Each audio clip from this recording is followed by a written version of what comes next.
to Thomas's comparison driving lounge, and for the acceleration test we go to the standard acceleration. Usually I leave it in the relaxed acceleration mode so that the car is not so fast, because it's so powerful, this Tesla Model 3.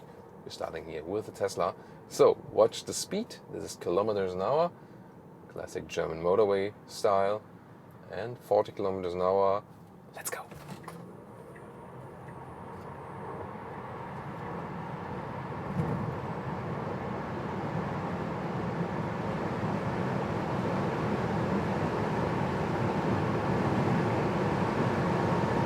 And that's 200 kilometers an hour, 125 miles an hour. Woo!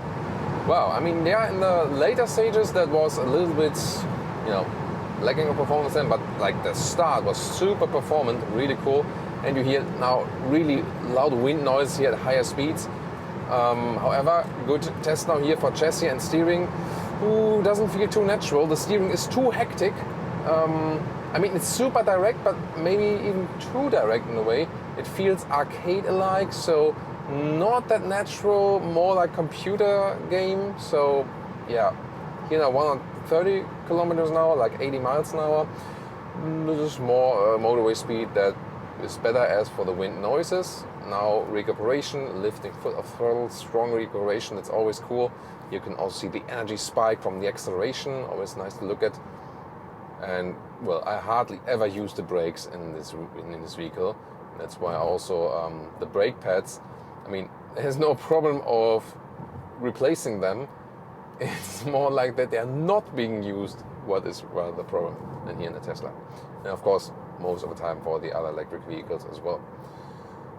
Well, and here at 80 kilometers an hour, or also when we are at 100 kilometers an hour, 60 miles an hour, that's more a motorway speed where I can enjoy it, where the wind noise is not that high. So wind noise, not the best. There are some third-party retrofit kits for noise insulation, which some Tesla Model 3 customers install themselves. That might be a thing for you if you are a Tesla Model 3 owner. Looking at the screen here also, yeah, I mean, there's not much more ambient lighting here. A little bit with the buttons and so on, but that's basically it. Well, I mean, it's overall a good standard vehicle, so to speak, and it also works on the motorway, no doubt about that. Now with this extreme acceleration, consumption went up again, but the crucial thing here about the Tesla Model 3 is so far, to me, the most efficient EV I've driven. So the energy consumption figures are something like that true. So it's the only vehicle I want to was it really so low? Could that be? And that's what is also leading it here in comparison to the Polestar 2. This vehicle is more efficient both at lower speeds and especially also at higher speeds on the motorway. And you can always save a couple of kilowatt hours per 100 kilometers or 100 miles here with the Tesla Model 3 in comparison to the Polestar 2. And that ultimately, of course, also has an effect on the range. Together with a little bit bigger battery, definitely more range. So efficiency and range-wise, definitely Tesla Model 3 leads it. Motorway reaction-wise, here, higher speed. Performance-wise, yes, Tesla is better also. When we take the long-range model now against the Polestar 2, the performance model of the Model 3, of course, even better. Of course, it will be very interesting when we hit the motorway now with the Polestar 2 and compare it. But before that, the agility driving part with the Tesla Model 3.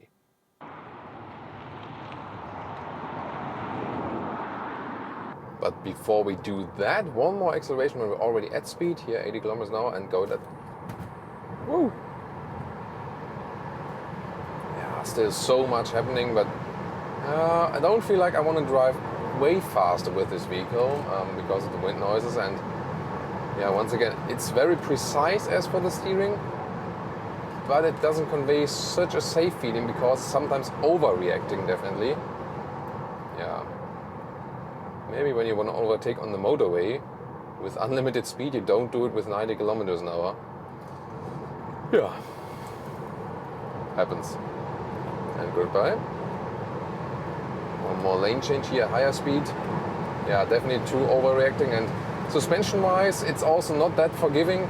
The suspension is rather stiff, hooking up quite well to the road, yes, but when there are some bumps in the road, doesn't feel that comfortable. So I'm not that happy with the suspension, and also how the whole car feels chassis-wise. It feels like it would be flexing, so it doesn't deliver this unity, driver, steering, vehicle and the road, doesn't deliver this, unified feeling overall. Once again, we're always rating it at a very high level, definitely pointing out the pros and the cons of the vehicle. So the Model 3 to me, really good vehicle when you don't rely on too high speeds and when you don't have, too much bumps in the road, definitely, and especially when you appreciate that high range and efficiency at an attractive price point. That's the best thing about the Model 3. And now, some more agile driving fun.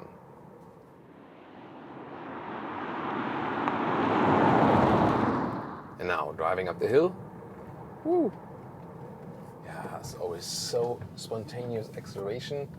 Yeah, in the corners, the steering wheel does a little bit better, definitely, in comparison to the high-speed motorway driving.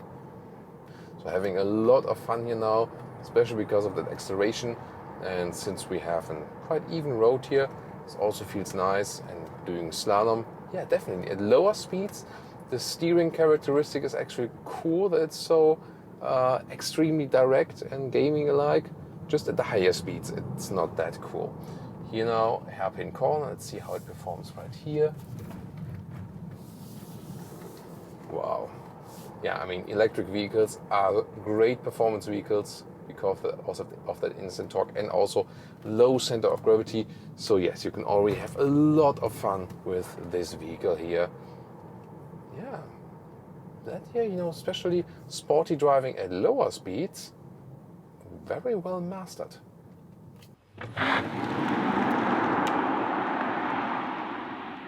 And now it's time to drive the Polestar 2 and race with this one through the matrix. So let's get to a speed of 40 kilometers an hour again. Let's, safety first, let this car pass, and 40 kilometers an hour. Let's go.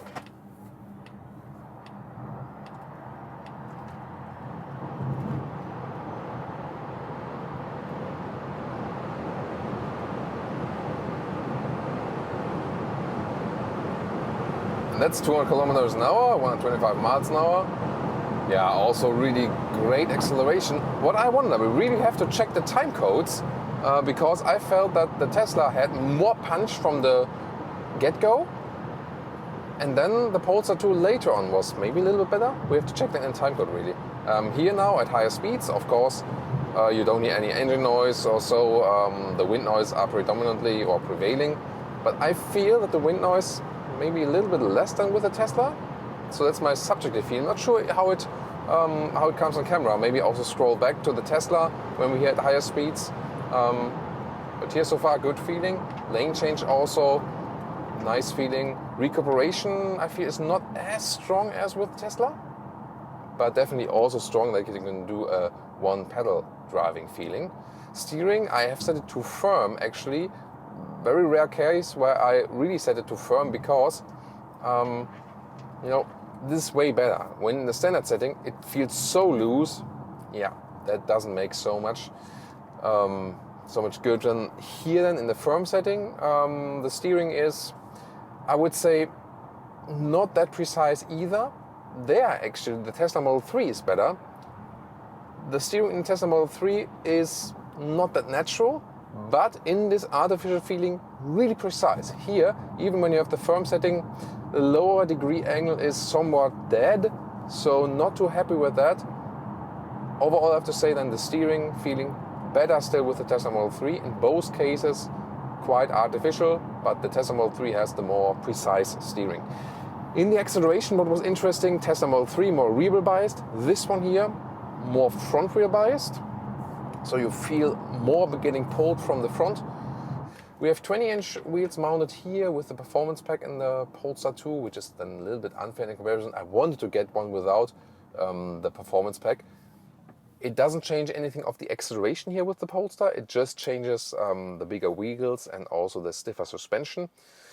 So the better comparison would have been without the performance pack. I also had this car, on order, but then, someone else crashed it before I could get it, and then we had to take one with the performance pack again. So sorry for that. But the thing is here, suspension-wise, yes, it's once again stiff because of the performance pack. So I also urge you not to pick the performance pack with the Polestar 2, have more comfort in suspension. But the difference in chassis-wise, suspension-wise, what you feel here is, with the Tesla Model 3, you feel like the chassis is flexing all the time underneath you, and you're more sitting on the vehicle, and the vehicle is working underneath you. Here with the Polestar 2, I feel better chassis work. You feel integrated with the vehicle. You more feel one with the whole vehicle and the chassis and so on. So that's where the Polestar is leading to me.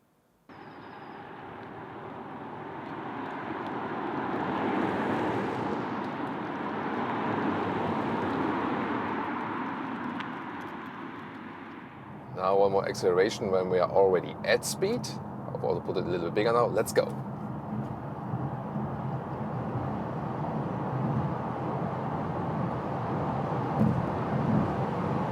Once again, well done, and yeah, good handling and controlled feeling. Once again here also high-speed cornering. As I feel more united with the vehicle, I also have the feeling I can drive this one faster than the Model 3 and still with feeling safe. So this is now in the driving part where the Polestar 2 is better to me. You feel safer at higher speeds in that vehicle, just chassis-wise and how you are connected with the car, definitely. But I can already see that one other thing is speaking majorly against the Polestar 2. So this was of course now including speed tests and so on, but I already see in the energy consumption that the Tesla Model 3 is the way more efficient vehicle.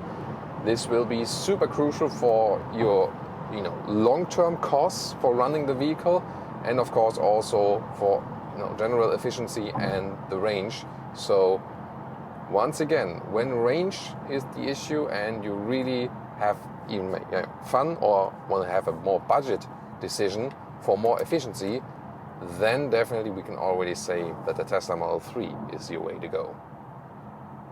However, one more other thing here, the assistance systems, the autopilot in the Tesla Model 3, first of all, marketing-wise, I think it's even dangerous to call it that way. It should not be called autopilot because it is not one, and it's not that good as marketing suggests. I usually do not use the autopilot when driving Tesla Model S, Model X, Model 3 because it has so many false positives or false negatives, both. So sometimes there's a warning when there's nothing, then the lane is not being kept correctly and so on. So I'm sick of the autopilot in the Tesla. It makes so many mistakes. I think it's rather a useless feature. I really have to say it that way, that strictly. Here, the assistance system of the Polestar 2 is definitely better. Not on the top of the game as we know maybe from the German manufacturers. And once again, I'm not selling any German vehicles. I have no bias in there, no stakes in German car manufacturers whatsoever. It's just that their assistance systems are more elaborate. That's just fact. And here, the pilot assistant here in the Polestar 2, at least they call it assistant, not. They have pilot, but pilot assist. You get that? Pilot assist, autopilot, And here you can rely on that a little bit more. Of course, always also keep your hands at the steering wheel. And then the lane is being kept a little bit better, definitely. It's not the most natural lane keeping assist, so you do feel the movements that are not that smooth. But here at the moment the car is steering, you can see it also keeps the lane in a corner.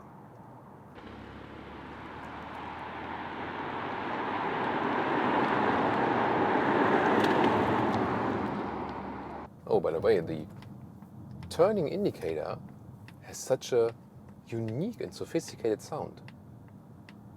Cool. And now riding up the hill, comparing it also once again to the Model 3.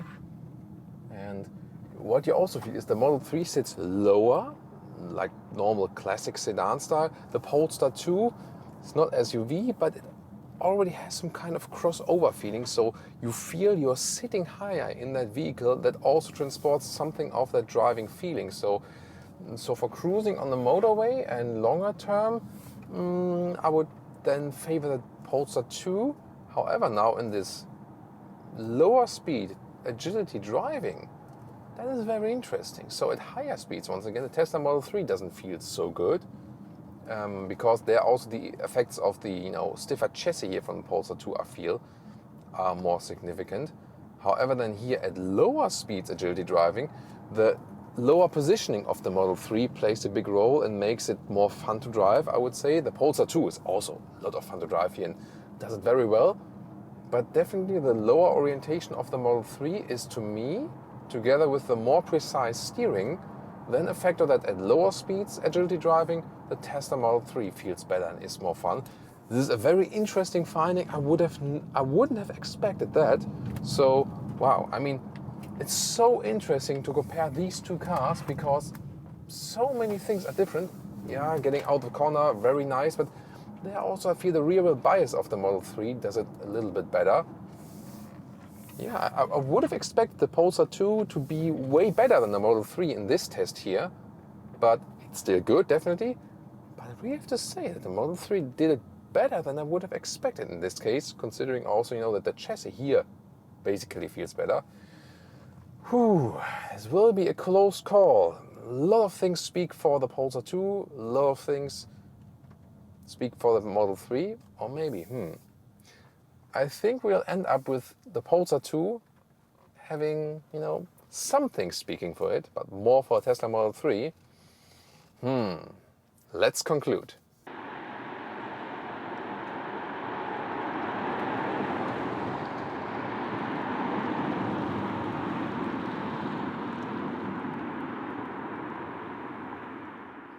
And now to our conclusion for today, Tesla Model 3 versus Polestar 2. What an interesting test. This has been awesome indeed. And on the factual side, you really have to say everything speaks for the Tesla. Way more efficient, way higher in the range. So, 500 kilometers or like some 350 miles is really realistic. If you go very efficient, even 600 kilometers or 400 miles, whereas with the Polestar, higher energy consumption and rather towards this 400 kilometers or 250 miles, maximum then of 450 kilometers or some 270 miles. So that really speaks for Tesla. Also the whole technology concept and so on, more things you can do with the infotainment, with the software, the constant updates you get and so on and so on. This once again speaks for the Tesla, and also the bigger trunk. This is also better with the Tesla. However, the loading of the trunk is better with the Polestar 2 with this with this hatch that opens very well. And to me, this could be a crucial factor also because in the Polestar 2, I could get a mountain bike in with a demounted front wheel. In the Tesla Model 3, rather not, or it will be a lot of pain to put that in. Interior-wise, both with a very unique concept, really cool, definitely. The Polestar 2, to me, a little bit more sophisticated, I think, from the interior. And the Polestar 2, you feel like being in a true cockpit. The Tesla Model 3 is a more futuristic concept, more open feeling. Chassis-wise, while driving, the Tesla Model 3 is flexing too much, I think, whereas the Polestar 2 feels like it is an experienced chassis, and of course it profits from this experience the Volvo Group has over the years. So, it's really a tough decision because on the factual side, everything speaks for Tesla. Also, pricing-wise, you can go with the standard range model with the Tesla, no problem, and save a lot of money. With the Polestar 2, there's now also the entry-level version, but you have to go for the more sophisticated dual motor one because of the bigger battery. So the Tesla is so efficient that you can also go with the smaller battery. The Polestar 2 is not that efficient. You have to go for the bigger battery. Trust me on this. And in the US, there's also 10,000 euros difference.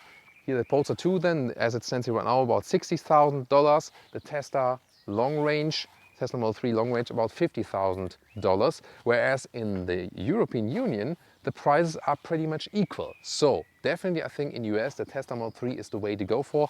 In Europe we have to think about, because on the emotional side, design-wise, exterior, interior, and the feeling of which car do I want to have in my garage and to drive with, there I rather tend towards the Polestar 2. And that makes it really so tough. So if efficiency and range is the crucial factor for you and pricing and price performance wise, Tesla Model 3 is the clear winner for today. But to me, the emotional winner from the coolness factor and the want to have factor, there I think it's more about the Polestar 2. So at the end of the day, it's a decision between what's better on paper and what's better design wise and from this fun to have it factor. Really tough decision. So I would really know when I live in the US and I need long mileage, Tesla Model 3 I would go for. If I don't need that high mileage and I more go to this emotional side and also have the big price difference as we have in the US, then I would rather lean towards the Polestar 2. So yeah, been really tricky today. What about you? Which one would you go for? Let's discuss it right now.